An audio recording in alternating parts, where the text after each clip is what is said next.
Kali ini saya kembali melanjutkan alur cerita dari serial Marvel Studios. Di video ini, saya merangkum alur cerita film yang berjudul Iron Man yang ketiga. Disarankan kalian menonton episode sebelumnya, yaitu Iron Man pertama dan kedua dahulu. Linknya ada di deskripsi. Oke, tanpa berlama-lama lagi, langsung aja kita mulai ke alur ceritanya. Setting dimulai pada tahun 1999 di Bern, Swiss. Terlihat Tony sedang merayakan pergantian tahun baru bersama dengan seorang wanita yang bernama Maya Hansen. Lalu tiba-tiba ada seorang ilmuwan yang bernama Aldrich Killian dari lembaga AIM yang berusaha menemui dan meminta bantuan Tony untuk mengembangkan risetnya. Tony pun berjanji untuk menemuinya lagi di atap gedung. Maya adalah seorang ilmuwan yang menemukan sistem rekayasa genetika yang disebut ekstremis, di mana sistem ini dapat menumbuhkan kembali organ tubuh yang cacat atau hilang. Sementara itu, Killian terlihat masih menunggu Tony di atap gedung, namun tampaknya Tony sudah melupakannya. Scene beralih ke masa sekarang. Di kediamannya, Tony terlihat sedang melakukan uji coba terhadap penemuan barunya, di mana dia dapat memanggil baju armornya dari jarak jauh.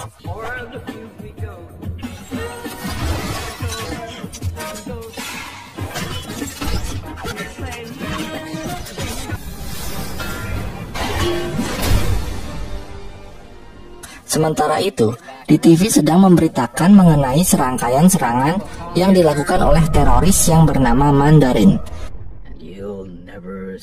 Para agen masih belum bisa menemukan lokasi Mandarin berada.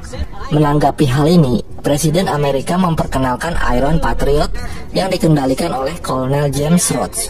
Kemudian, Rhodes dan Tony bertemu untuk membicarakan masalah Mandarin tersebut. Lalu tiba-tiba, Tony merasakan sesuatu yang aneh pada dirinya. Jarvis mengatakan bahwa Tony sedang menderita depresi berat. Scene berpindah, di mana terlihat Happy Hogan yang sekarang menjadi kepala keamanan di Stark Industries. Kemudian, Pepper kedatangan seorang tamu. Dia adalah Aldrich Killian. Killian datang bersama dengan anak buahnya yang bernama Eric Safin. Killian menjelaskan tentang hasil risetnya yang diberi nama Extremis, di mana sistem ini dapat meretas pusat data makhluk hidup dan mengatur ulang DNA-nya. Meskipun menarik, namun Pepper menolaknya, karena hal itu dapat dijadikan senjata yang berbahaya bagi manusia. Kemudian, Killian pun pergi. Saat pulang ke rumah, Tony memberitahu Pepper bahwa dirinya sedang mengalami depresi berat. Dia tidak bisa tidur, sehingga Tony mengerjakan sesuatu dengan membuat berbagai macam armor Iron Man. Tony merasa ada bahaya yang mengancam sejak orang-orang mengetahui dirinya adalah Iron Man, dan dia mengkhawatirkan keselamatan Pepper. Malam harinya, Happy melihat Safin memberikan koper yang mencurigakan kepada seseorang. Lalu saat Happy menghampirinya, tiba-tiba orang tersebut meledak.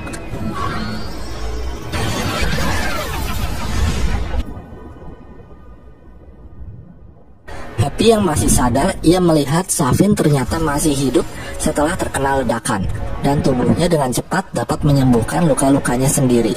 Setelah itu, Happy pun pingsan. Setelah menjenguk Happy di rumah sakit, Tony sudah ditunggu para wartawan di luar. Tony yang kesal dengan pertanyaan wartawan, lalu ia menyebutkan alamat lengkap rumahnya dan menantang sang teroris Mandarin untuk datang dan menghadapinya. Kemudian Tony pun pergi. Di rumah, Tony langsung mencari tahu informasi mengenai teroris Mandarin, namun hasilnya nihil.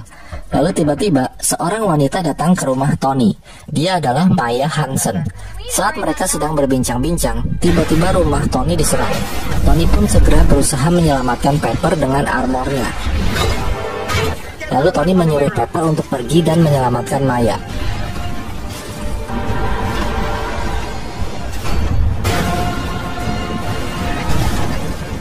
Setelah mereka berhasil keluar dari rumah itu, Tony mengambil armornya dari jauh, tetapi terlambat mendapatkan serangan yang tiba-tiba. Rumahnya pun hancur dan Tony terjatuh ke dalam perairan. Beruntung dengan bantuan Jarvis, Tony berhasil selamat keluar dari perairan. Saat tersadar, Tony terjatuh di daerah yang penuh salju. Tony berada di Tennessee, daerah yang jauh dari kediamannya. Tony menemukan sebuah rumah untuk berlindung. Lalu tiba-tiba datang seorang bocah yang tinggal di rumah itu. Dia bernama Harley. Ia terkejut saat mengetahui bahwa Tony adalah Iron Man. Tony memberikan sebuah alat kepada Harley untuk melindungi dirinya. Lalu Tony meminta bantuan Harley untuk menyiapkan peralatan untuk memperbaiki armor Iron Man-nya. Sementara itu di dalam perjalanan, Maya mengatakan kepada Pepper bahwa dirinya bekerja untuk Aldrich Killian. Di tempat lain, Killian terlihat sedang menantikan kedatangan Mandarin.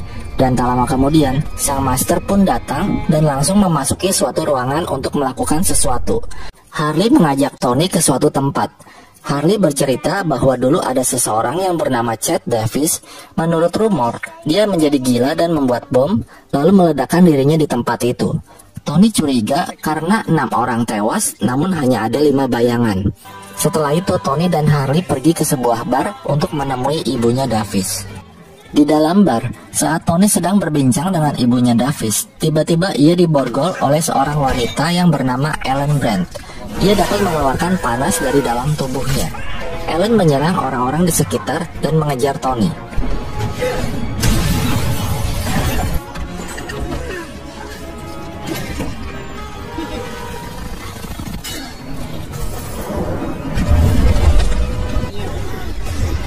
Beruntung Tony berhasil mengalahkan Ellen.